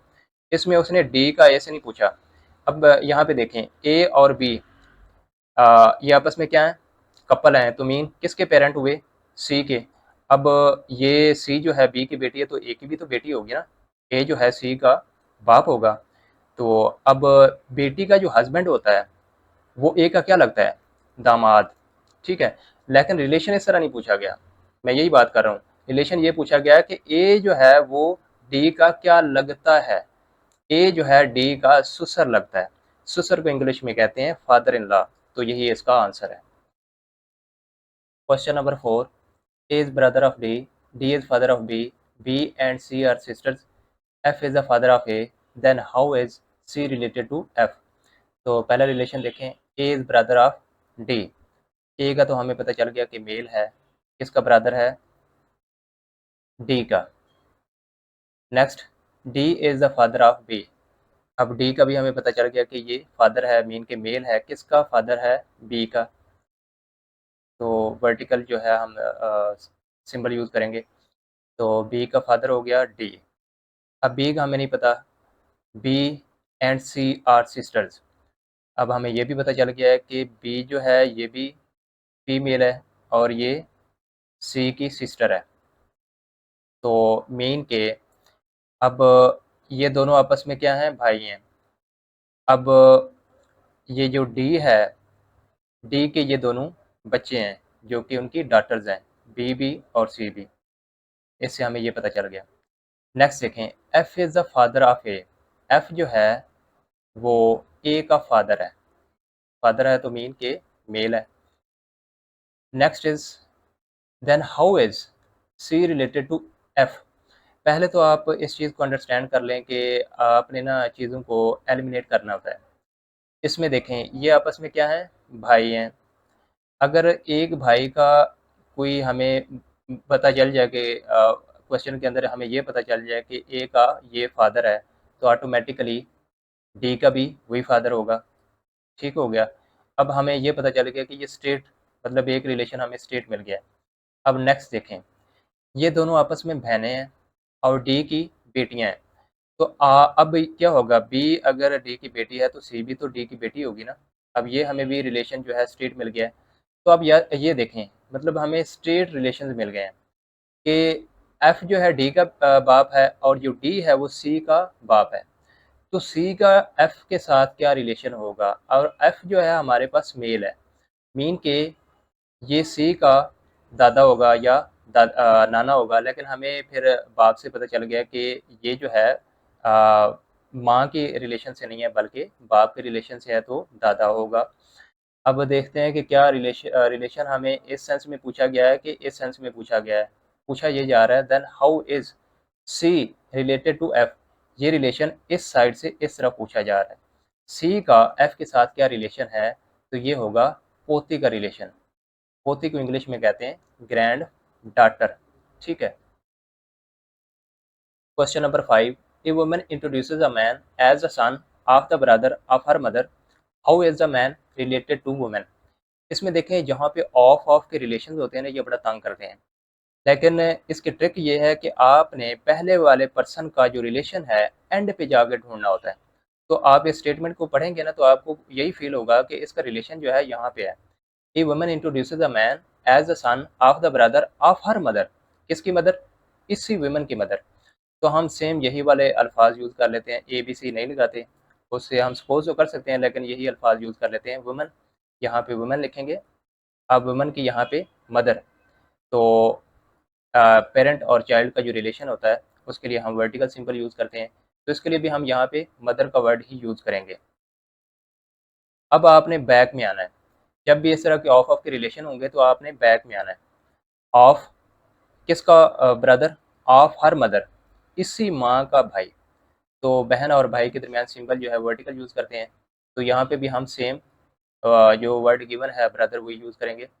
अब यहाँ पे देखें ये आपस में सिबलिंग्स हो गए हैं। नेक्स्ट देखें, ब्रदर्स मतलब इसका son as a son of the brother, किसका सन, इसी ब्रदर का सन, इसका। तो इसको यहाँ पे हम इस तरह लिखेंगे। ये इस सेंस में ये पेरेंट है और सन जो है उसका बेटा जो है। यहाँ पे उसको ये वुमन एज अ मैन कह रही है, इसको हम यहाँ पे मैन लिख देते हैं ताकि आपको कन्फ्यूजन ना हो। तो अब देखें ये आपस में सिबलिंग है, ये बिलफर्ज ये आपस में बहन भाई हैं। तो इस वुमन का ये जो है इनके साथ रिलेशन क्या होगा, इस वुमन का ये मामू लगेगा। ठीक हो गया। अब पूछा ये जा रहा है how is man related to women. ये जो मैन है मीन के इस भाई का जो बेटा है वो इस वुमेन का क्या लगेगा।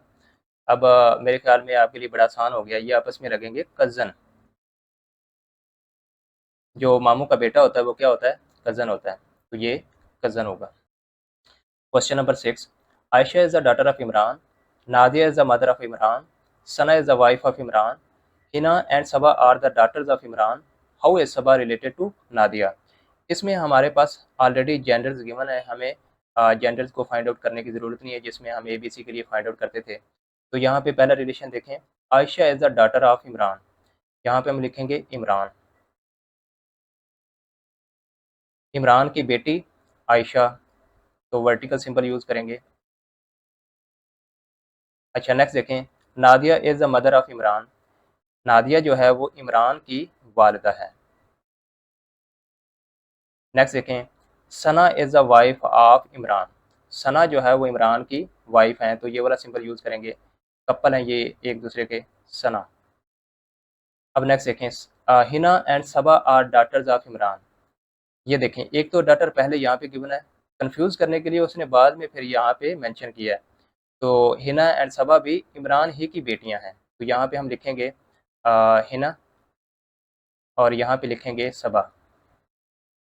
तो इनका आपस में देखेंगे तो रिलेशन होगा सिबलिंग का, ये आपस में सारी बहनें हैं। तो ये भी इमरान की बेटी, ये भी इमरान की, मीन की इमरान की 3 बेटियां हैं। अब नेक्स्ट देखें, how is Saba related to Nadia. तो आई थिंक आपने जहाँ तक अगर डायग्राम बना ली ना, तो आप क्विकली जो है आंसर फाइंड आउट कर लेते हैं। ये देखें, ये है सबा और ये है इमरान, और इमरान की वालदा है नादिया। अब नादिया का सबा से रिलेशन क्या होगा, 3 जनरेशन है। तो ये देखें, मीन के ये इमरान, इमरान की वालदा नादिया, तो दादी ये हो गई उनकी पोती। अब हमने ये देखना है कि रिलेशन दादी से पोती की तरफ पूछा जा रहा है या पोती से दादी की तरफ। ये रिलेशन जो है पोती से दादी की तरफ पूछा जा रहा है। How is Saba related to Nadia, तो आंसर होगा ग्रैंड डाटर, मीन के पोती का रिलेशन होगा। Question number 7, Ahmed and Bilal are twins. Bilal's sister is Sana, Sana's husband is Farhan, Ahmed mother is Zeenat, Zeenat husband is Asad. How is Asad related to Farhan. तो स्टार्ट से शुरू करें।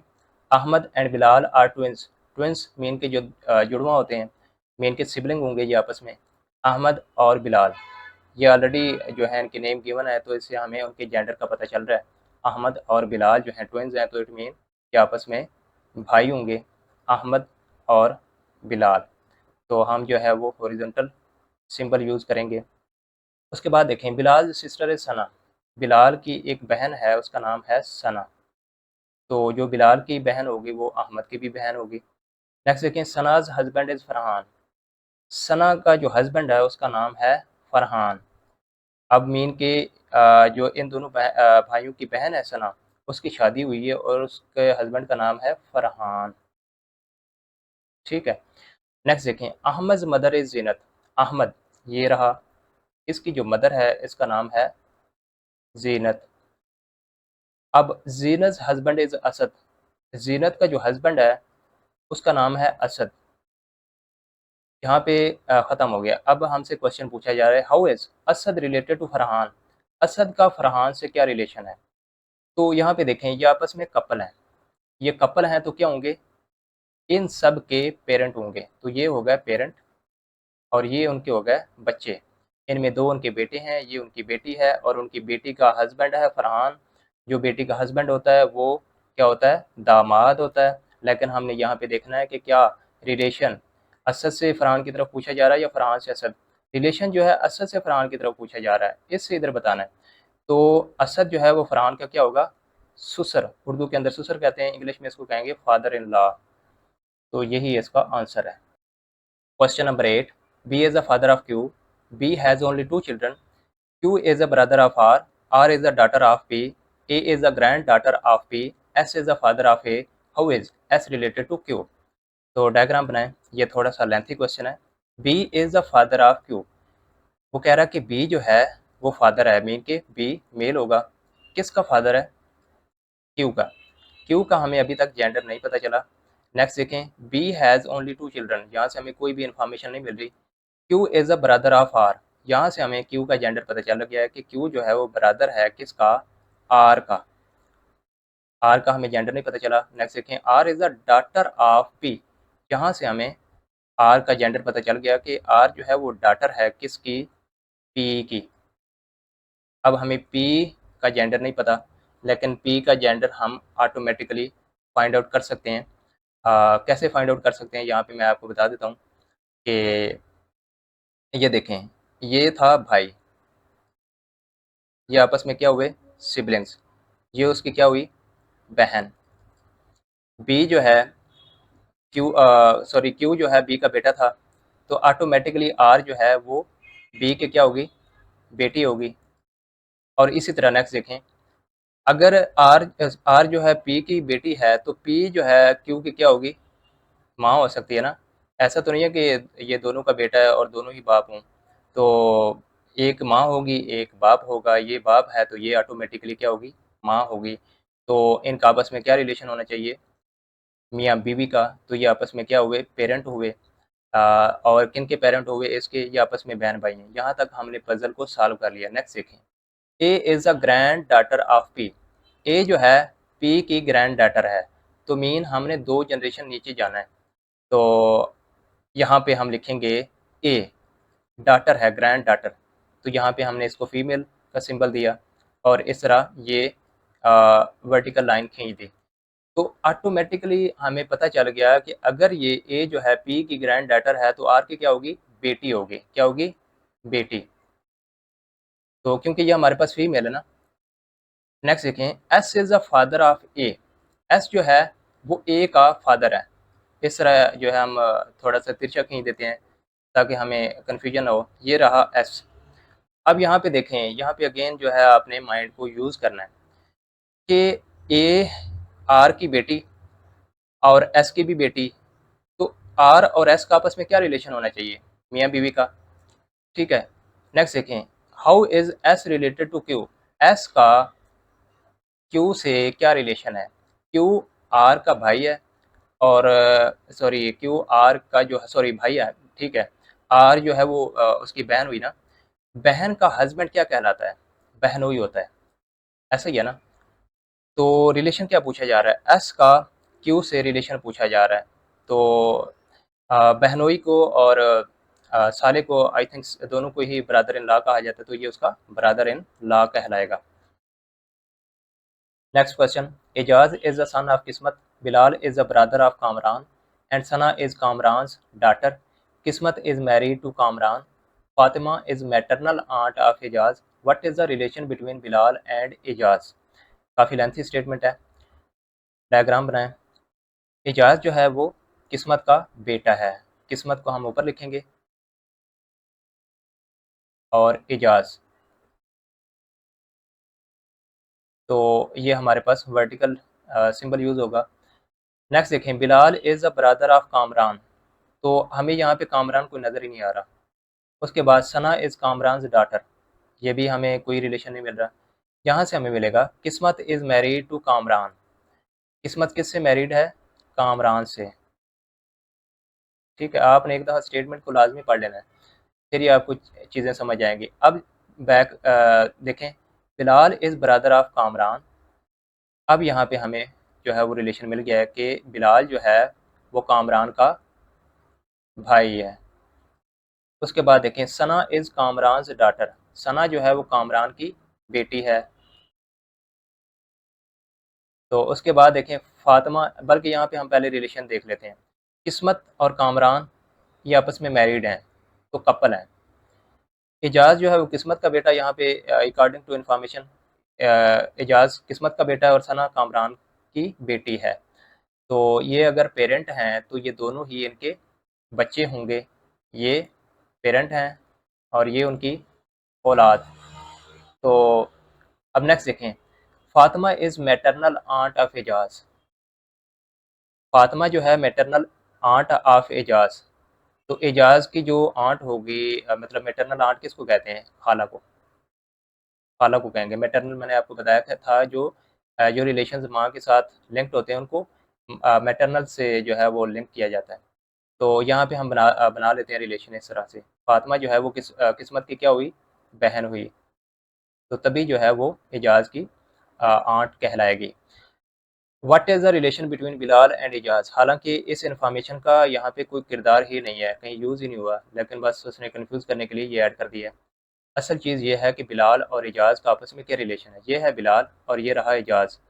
तो बिलाल जो है कामरान का भाई है, तो इट मीन के ये एजाज का क्या हुआ, बिलाल एजाज का चचा हुआ और एजाज बिलाल का भतीजा हुआ। अंकल और नेफ्यू का रिलेशन होगा, यही इसका आंसर है। Next question, pointing to a man on the stage Sara said he is a brother of the daughter of the wife of my husband. How is a man on the stage related to सारा। ये काफ़ी tricky question है। इस तरह के question में आपने ये करना होता है कि जो चीज़ पॉइंट आउट की जा रही होती है, जो चीज़ बताई जा रही होती है, मीन कि जो चीज़ एक तरह से इन्वर्टेड कामाज में होती है, उसमें जो ऑफ होते हैं वो बहुत इंपॉर्टेंट होते हैं। इसमें देखें, एक ऑफ, दो ऑफ, यहाँ पे तीन ऑफ। तो इसमें मैंने आपको पहले भी बताया था, एक दो क्वेश्चन पहले भी इस तरह के आए हैं कि आपने पहले पर्सन का रिलेशन एंड पे जाके फाइंड आउट करना होता है।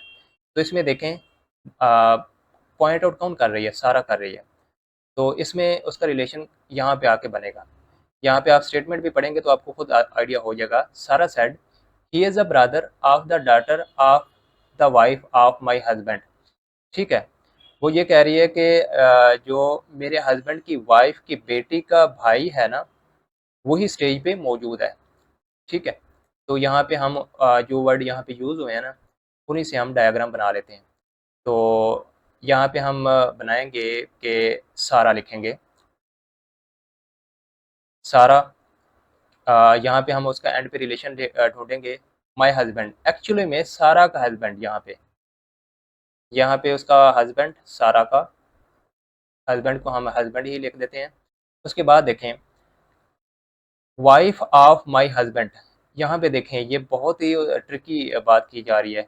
Wife of my husband, actually में ये जो हस्बैंड है ना, ये खुद को कह रही है वाइफ, मीन के अपने ही हस्बैंड की वाइफ, मीन खुद को वाइफ कह रही है, किसकी, अपने हस्बैंड की। ठीक है, अब देखें next, daughter of wife of my husband, mean के डॉटर किसकी, इसी की डॉटर, सारा की, मीन के जो वाइफ है हस्बैंड की, उसकी डॉटर। तो हम डॉटर को डॉटर ही लिखेंगे। उसके बाद देखें, उसके बाद है ब्रदर ऑफ डॉटर, इसी बेटी का भाई, इसी की तरफ एक्चुअली में वो इशारा कर रही है। अब स्टेटमेंट को अगेन पढ़ें, pointing to a man on the stage Sara said he is a brother, यही वाला, ऑफ द डॉटर, ये वाला, ऑफ द वाइफ, ये वाली वाइफ खुद, ऑफ माई हस्बैंड, उसका हस्बैंड। तो अब वो कह रही है कि how is a man on the stage related to सारा। ये जो मैन है, बेसिकली यही जो ब्रदर है ना, एक्चुअली में यही उसको मैन कह रही है। तो यहाँ पे मैन लिख देता हूँ मैं। How is the man on the stage related to Sara. अब ये सारा है, तो ये जो, अगर ये उसकी बेटी है, बेटी का भाई सारा का क्या होगा, बेटा होगा ना। तो यही इसका रिलेशन बनता है एक्चुअली में, सन उसका सही answer. Next question, showing the man receiving the prize Ayesha said he is the brother of my uncle's daughter who is a man to Ayesha. इसमें हमने उस मैन का आयशा के साथ जो रिलेशन है वो फाइंड आउट करना है। तो इसमें भी देखें, एक चीज़ पॉइंट आउट की जा रही है, इसमें हमने आयशा का रिलेशन इस स्टेटमेंट के एंड पे जाके ढूंढना है। तो वो रिलेशन है माय अंकल्स, मीन के आयशा का अंकल। तो हम यहाँ पे लिख लेते हैं अंकल, जो कि बाप की जनरेशन में है, तो सीधा सीधा हम लिख देते हैं अंकल के। फिर अगर रिलेशन बनाना है आयशा के साथ, तो हमको आयशा का नेम नीचे लिखना पड़ेगा, तो आयशा अंकल। नेक्स्ट देखें, बैक की तरफ आना पड़ेगा, अंकल्स डॉटर, अंकल की बेटी। तो हमें यहाँ पे अंकल की बेटी यानी कि डॉटर लिखना पड़ेगा, यहाँ पे डॉटर। अब यहाँ पे नेक्स्ट देखें, brother of my uncle's daughter, mean के चचा के बेटे, बेटी की, चचा की बेटी का भाई, चचा की बेटी का भाई। तो यहाँ पे हम लिख देते हैं ब्रदर। अब यहाँ पे देखें, ये आपस में सिबलिंग्स हैं, तो जो चचा के बेटे या बेटियां होते हैं वो हमारी क्या होती हैं, तो वो हमारे कज़न्स होते हैं। तो वो जो है मैन, एक्चुअली में यही जो ब्रदर है, इसकी तरफ वो इशारा कर रही है कि यही वो मैन जो है वो प्राइज़ रिसीव कर रहा है। तो वो आयशा का क्या होगा, कज़न होगा, क्योंकि वो उसके चचा का बेटा है। Next question, pointing to a photograph a person tells his friend she is a granddaughter of the elder brother of my father. How is the girl in the photograph related to this man. ये भी एक statement type question है, जिसमें जो है वो point out किया जा रहा है तो यहाँ पे देखें किसको पॉइंट आउट कर रहा है। वो एक पर्सन है जो कह रहा है कि she is a granddaughter of the elder brother of my father. Of my father जो है इसी पर्सन का फादर है। तो इसमें कितने ऑफ हैं? एक ऑफ, दो ऑफ, दो ऑफ हैं। तो जो लास्ट वाला होता है वो पहले पर्सन के साथ उसका रिलेशन होता है। तो यहाँ पे पर्सन जो है ये जो माई फादर है इसी पर्सन का फादर है। तो यहाँ पे हम डायग्राम बनाएंगे। फादर, नीचे सेम नेम लिख देते हैं पर्सन का। अब बैक पे जाएं। Elder brother of my father, किसका फादर? ब्रदर, फादर का। तो यहाँ पे हम ब्रदर लिख देते हैं, सिंपल। बैक पे जाएं। She is a granddaughter of Elder brother of my father. इस ब्रदर की ग्रैंड डॉटर, मीन कि हमें दो जनरेशन नीचे जाना है। इस तरह यहाँ पे कोई रिलेशन मौजूद होगा। वो रिलेशन क्या होगा वो मैं आपको बता देता हूँ। तो यहाँ पे हम लिखेंगे ग्रैंड डॉटर, जी डी लिख देता हूँ, ग्रैंड डॉटर। तो अब देखें, ये आपस में भाई हैं, सिबलिंग्स हैं। तो ये फादर मतलब ये आपस में भाई हो गया ना। ये एक भाई का बेटा है, ये वाला। तो इसका इससे क्या रिलेशन होगा? ये जो ब्रदर है इसका क्या लगेगा? चचा। बेसिकली ये इसका ब्रदर है ना, तो मैं आपको वैसे समझा रहा हूँ। तो ये इसका क्या हुआ? चचा। अब इस चचे का उसका जो बेटा होगा इस पर्सन का क्या होगा? कज़न होगा। कज़न होगा ना। अब ये जो ग्रैंड डॉटर है इस कज़न की क्या होगी? बेटी। ठीक है। अब हमारे कज़न की जो बेटी होती है हमारी क्या लगती है? नीस, भतीजी। तो ये हमारी इसका आंसर जो होगा वो नीस होगा। मैंने आपको काफ़ी ज़्यादा क्वेश्चन करवा दिए हैं। उसके अलावा एंड पे मैंने कुछ प्रैक्टिस क्वेश्चन भी ऐड किए हुए हैं। इनके आंसर यहाँ पे गिवन है। आप जितनी प्रैक्टिस करें उतनी कम है, क्योंकि ये इंटेलिजेंस बेस्ड क्वेश्चन होते हैं। और इसमें आप जितना ज़्यादा माइंड यूज़ करेंगे उतना फ़ायदा होगा। तो इसमें मैंने काफ़ी ज़्यादा प्रैक्टिस क्वेश्चन जो है वो ऐड किए हुए हैं। तो आप प्रैक्टिस करें। इसी के साथ हमारा ये लेक्चर ख़त्म हुआ। अल्लाह हाफ़िज़।